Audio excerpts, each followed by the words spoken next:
حضرت حذیفہ بن یمان کہتے ہیں کہ میرا گھر مسجد نبوی سے کچھ فاصلے پر تھا۔ دن کی نمازیں تو حضور کے ساتھ ادا ہوتی تھیں، لیکن شام کی نمازیں جن میں حضور جہری قرات کرتے تھے وہ ادا نہیں ہو پاتی تھی۔ تو میں نے ماں سے کہا، امی اگر آپ مجھے اجازت دیں تو میں حضور کی خدمت میں حاضر ہوتا ہوں، مغرب کی نماز حضور کے ساتھ پڑھوں گا اور پھر حضور علیہ السلام سے ملاقات کر کے اپنے لیے اور آپ کے لیے مغفرت کی دعا کرواؤں گا۔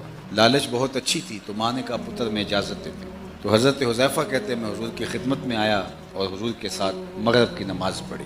سلام پھرا تو میری آرزو تھی کہ میں حضور سے عرض کروں کہ میرے لیے میری ماں کے لیے مغفرت کی دعا کرو، لیکن حضور ایسے مشغول ہو گئے اوراد و وظائف اور نمازوں میں کہ عشاء کا وقت ہو گیا اور میں باوجود چاہنے کے ایسا موقع نہ پا سکا کہ میں آقا کریم سے عرض کرتا کہ میرے لیے اور میری ماں کے لیے مغفرت کی دعا کیجیے۔ خیر عشاء کی اذان ہوئی، آقا کریم نے نماز عشاء پڑھی، سلام پھرا، حضور علیہ السلام نے رخ کیا حجرہ انور کا۔ جن لوگوں نے مسجد نبوی کی زیارت کی ہے وہ جانتے ہیں کہ ممبر نبوی سے حجرہ عائشہ کا زیادہ فاصلہ نہیں ہے، چند سیکنڈ لگتے ہیں۔ تو حضور نے حجرہ انور کی طرف رخ کیا تو حضرت حذیفہ کہتے ہیں کہ میں حضور کے پیچھے چل پڑا، چونکہ بہت تھوڑا وقت تھا تو میں تھوڑا تیز چلا تو میرے قدموں کی آہٹ پیدا ہوئی۔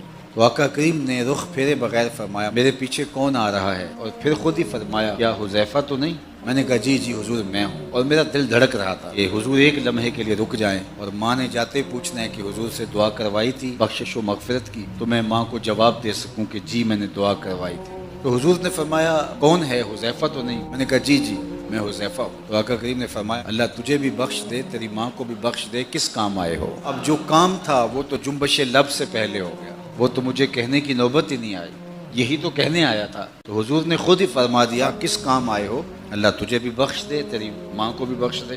اب میں سوال کیا کرتا، سوال تو اس کا جواب بھی مل گیا۔ تو حضور نے فرمایا حذیفہ سنو، ابھی ابھی میرے پاس یہ ایک فرشتہ آیا ہے جو آج سے قبل دھرتی پہ پہلے کبھی نہیں آیا، آج پہلی مرتبہ یہ زمین پہ آیا ہے اور مجھے سلام کرنے کے لیے اللہ سے اجازت لے کے آیا ہے۔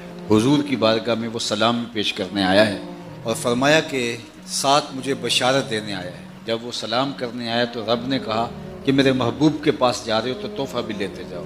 تو اس فرشتے نے آ کے حضور کو بشارت دی، اور حضور کس کو بیان کر رہے ہیں؟ حضرت حذیفہ بن یمان رضی اللہ تعالیٰ عنہ کو۔ کہا یہ ابھی ابھی آیا ہے اور اس نے اللہ سے اجازت مانگی تھی مجھے سلام کرنے کی، اور ساتھ یہ مجھے بشارت دینے آیا ہے کہ آپ کے بیٹے حسن اور حسین جنتی جوانوں کے سردار ہیں اور آپ کی بیٹی فاطمہ جنتی خواتین کے سردار۔